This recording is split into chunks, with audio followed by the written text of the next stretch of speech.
हमारा टॉपिक संख्या पत्ती है जो रीट एनटीपीसी एसएससी के लिए बड़ा इम्पोर्टेंट टॉपिक है।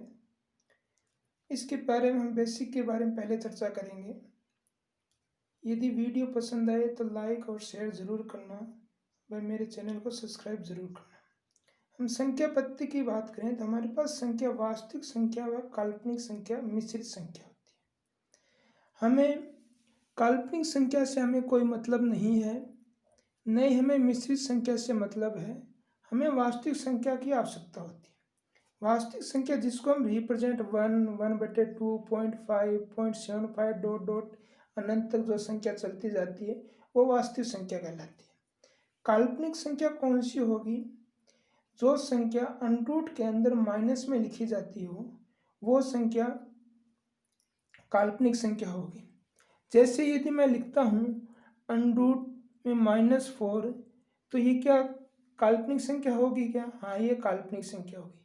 या मैं इसको दूसरी भाषा में कहूँ, जिस संख्या को आइटा से रिप्रेजेंट किया जाता है वो काल्पनिक संख्या कहलाती है। अब हमें वास्तविक संख्या के बारे में चर्चा करना है। वास्तविक संख्या हमारे पास दो प्रकार से होती है, परिमेय संख्या रेशनल नंबर व अपरिमेय संख्या। परिमेय संख्या और अपरिमेय संख्या के हमें ये चीज़ ध्यान में रखनी है और इसी टॉपिक के ऊपर से हमसे क्वेश्चन पूछे जाएंगे। परिमेय संख्या का मतलब जिस संख्या को हम P/Q में रिप्रेजेंट करें and Q not equal to 0। मतलब यदि मैंने लिखा कि एक संख्या 1 लिखी यहाँ पे, क्या ये परिमेय संख्या है क्या? तो मैं इस संख्या को P=1 लिखा, Q=1 लिखा तो 1/1, तो ये क्या हो गई मेरे पास? परिमेय संख्या है। तो जिस संख्या को हम P/Q में लिख सकते हैं उस संख्या को हम परिमेय संख्या कहलाते हैं। ध्यान में ये रखना है कि Q का मान कभी भी 0 नहीं लेना है। 0 के अलावा Q का मान कुछ भी रख के P पे हम कोई भी संख्या रखते हैं वो सभी संख्या परिमेय संख्या कहलाती है। परिमेय संख्या को फिर हम आगे दो भागों में विभाजित करते हैं। पूर्णांक संख्या जिसे इंटीजर नंबर कहते हैं, वह दशमलव संख्या। इंटीजर नंबर्स होते हैं, फिर इसको हम आगे इसका सब डिवाइडेशन चलता जाता है। इंटीजर के बाद में हम पूर्णांक संख्या के बाद में हमारे पास पूर्ण संख्या आती है। पूर्ण संख्या के बाद में हमारे पास प्राकृतिक संख्या आती है। पूर्णांक संख्या का मतलब वह संख्या जो -अनंत से +अनंत तक चलती है वो सभी संख्याएं पूर्णांक संख्या कहलाती है। इसका मतलब ये हुआ कि हमारे पास जितने भी नंबर्स हैं, चाहे माइनस में हो चाहे प्लस में हो, वो सभी क्या कहलाएंगे? परिमेय कहलाएंगे। ये चीज़ हमें ध्यान में रखना है। यदि हम फिर नीचे चलते हैं तो पूर्ण संख्या की बात करते हैं, जिससे वोवल्स नंबर्स हैं ये, तो ये हमें ध्यान रखना है कि जो धनात्मक चीज़ होती है 0 से अनंत तक जो संख्या चलती है प्लस में, उन संख्या को हम वोवल्स नंबर बोलते हैं। तो इस चीज़ में हमें क्या चीज़ ध्यान में रखना है कि जितने भी पूर्ण संख्या होगी वो पूर्णांक संख्या होगी, परंतु इसका विपरीत अर्थात इसका रिवर्स है वो कभी भी हर बार सत्य होगा ऐसा कोई ज़रूरी नहीं है। इसके बाद हम चलते हैं प्राकृतिक संख्या। प्राकृतिक संख्या का मतलब जो हम सिंपल गिनती करते हैं, गिनती 1 से आरंभ होती है तो सिंपल गिनती करते हैं, उसे हम प्राकृतिक संख्या कहते हैं। तो जितनी भी प्राकृतिक संख्या होगी वो पूर्ण संख्या भी होगी और पूर्णांक संख्या भी होगी, परंतु ये रिवर्स हर बार सत्य हो ऐसा कोई ज़रूरी नहीं है। तो हमें परिमेय संख्या से हमें ये चीज़ ध्यान में रखना है कि जितने भी नंबर्स होंगे वो सभी परिमेय होंगे, चाहे वो पूर्णांक हो, चाहे वो पूर्ण संख्या हो, चाहे हो प्राकृतिक संख्या। अब हम परिमेय संख्या के दूसरे भाग की चर्चा करते हैं, दशमलव संख्या। दशमलव संख्या हमारे पास दो प्रकार से होती है, एक शांत दशमलव होता है, एक अशांत दशमलव। शांत दशमलव का मतलब पॉइंट के बाद में जिस संख्या का मान फिक्स हो जाता है, जैसे 0.25, 0.75, 0.125, ये संख्या है, इसे शांत दशमलव बोलते हैं। अशांत दशमलव का मतलब जो संख्याएं पॉइंट के बाद में अनंत तक चलती जाती है वो अशांत दशमलव कहलाते हैं। अब परिमेय संख्या में अशांत दशमलव कौन सी संख्या होगी? पॉइंट के बाद में यदि अनंत तक कोई संख्या चल रही है और एक निश्चित अंतराल के बाद में यदि नंबर का वापस रिपीटेशन होता है उसे हम अशांत दशमलव संख्या बोलते हैं। तो इन चीज़ों का ध्यान रखना है। शांत दशमलव का दूसरा नाम हमारे पास इसे शांत आवर्ती भी कहते हैं, इसे हम अशांत आवर्ती कहते हैं, जो अशांत दशमलव है। इन चीज़ का बेसिक हमें ध्यान में रखना है। तो हमें यहाँ से एक चीज़ ध्यान में रखनी है कि परिमेय संख्या दशमलव संख्या भी होगी और पूर्ण संख्या भी होगी। दशमलव में कौन सी संख्या परिमेय संख्या होगी? जो संख्या पूर्ण के पॉइंट के बाद में मान फिक्स हो, निश्चित हो, तथा पॉइंट के बाद में यदि मान अनंत तक चलता हो परंतु नंबर्स की एक निश्चित अंतराल के बाद में पुनरावृत्ति होती हो, उसे हम क्या बोलेंगे? वो सभी संख्या परिमेय संख्या कहलाएगी। अब हम बात करते हैं अपरिमेय संख्या। अपरिमेय संख्या का सीधा सा मतलब ये है, जिस संख्या का हम पूर्ण वर्ग ज्ञात नहीं कर सकते या कोई संख्या दशमलव के बाद में अनंत तक चलती है परंतु एक निश्चित अंतराल के बाद में नंबरों की पुनरावृत्ति नहीं होती है, वो सभी हमें क्या कहलाएंगे? अपरिमेय संख्या कहलाएंगे। जैसे मैंने यहाँ पे लिखा है उदाहरण में √5, √3, जैसे मैंने यहाँ पॉइंटों में लिखा है मान 1.7346, यहाँ नंबर की पुनरावृत्ति नहीं हो रही। यदि किसी भी निश्चित अंतराल के बाद में नंबरों की पुनरावृत्ति होती है तो वो संख्या कभी भी अपरिमेय संख्या नहीं कहलाएगी। ये हमें ध्यान में रखना है। अब हम आगे इसमें कुछ बेसिक बातों की चर्चा करते हैं।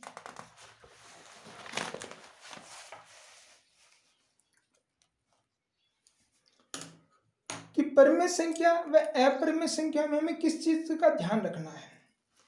तो हमें एक पहला पॉइंट है उसको ध्यान में रखना है। मैं लिख रहा हूं यहाँ पे कि पाई होता है वह अपरिमेय संख्या होता है।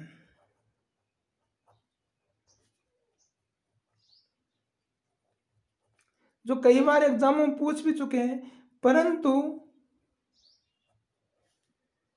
22/7 परिमेय संख्या होती है।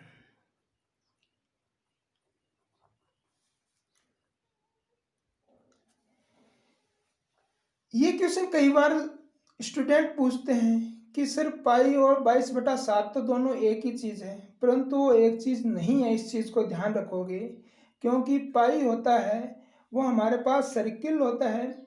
सर्किल का रेडियस और उसकी जो परिधि होती है, मतलब व्यास और परिधि का अनुपात होता है, उसको हम पाई बोलते हैं। इसका मान निश्चित नहीं होता, परंतु ये नियर अबाउट 22/7 के लगभग होता है। तो इसलिए इसको हम क्या लिख लेते हैं, कई बार 22/7 लिख लेते हैं क्वेश्चन को सॉल्व करने के लिए। तो ये चीज़ बड़ी इंपॉर्टेंट है, इस चीज़ को ध्यान रखोगे। दूसरा, कई बार एग्जामों में क्वेश्चन ये भी पूछ चुके हैं कि शून्य क्या है? परिमेय संख्या है।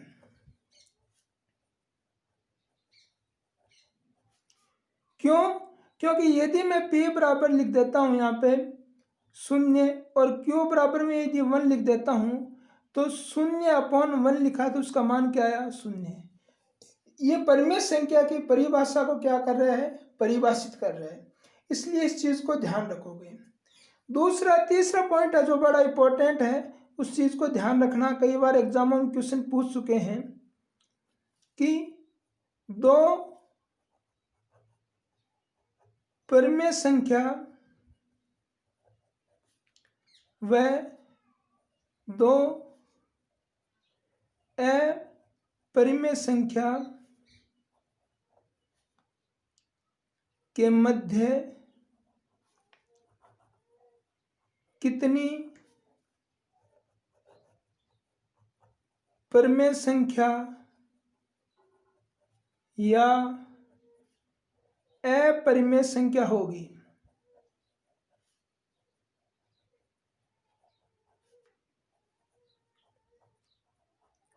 तो इसका हमेशा ध्यान रखना, जो हमारा आंसर होगा वो क्या होगा? अनंत होगा।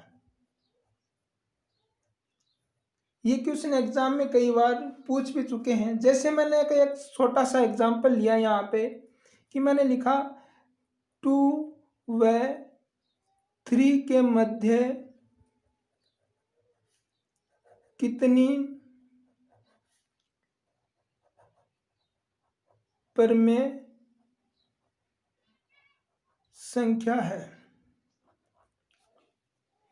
तो यहाँ पे हमें यदि ऑप्शन दिया जाता है, जैसे मैंने यहाँ ऑप्शन लिखा, एक 0 लिखा, फिर मैंने लिखा 1, फिर मैंने तीसरा लिखा 4, फिर मैंने लिखा अनंत। तो ये आंसर राइट होगा। क्यों होगा? क्योंकि मैंने यदि 2.1 लिखा, 2.11 लिखा, 2.111 लिखा, इस प्रकार से मैं कितनी भी संख्या लिख सकता हूँ। ये सभी संख्या क्या होगी? 2 व 3 के मध्य होगी। और ये संख्या भी क्या है? परमेय संख्या। ये भी परमेय, ये भी परमेय। तो यदि हमसे ये पूछे जाए कि दो परमेय संख्या या दो अपरमेय संख्याओं के मध्य कितनी परमेय संख्या हो सकती है, तो हमेशा ध्यान रखना कि अनंत परमेय संख्या होती है, जो एग्जाम में कई बार हमसे क्वेश्चन पूछा जा चुका है। फिर यदि मैं यहाँ पे लिखता हूं कि दो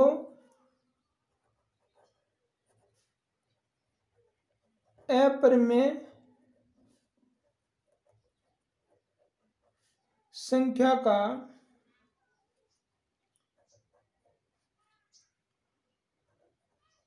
गुणन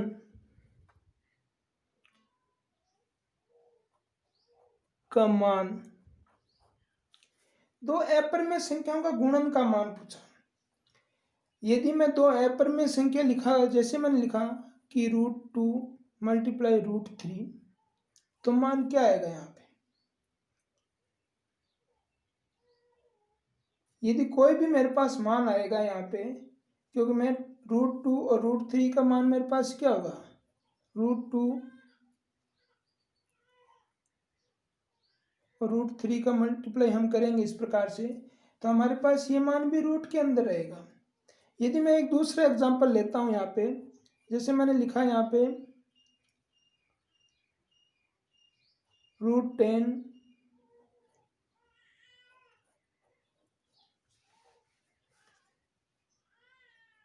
तो मेरे पास यहाँ पे क्या मान आया? √100। 100 का मान क्या होगा? यदि मैं इसको करूंगा तो मेरे पास ये √6 आएगा।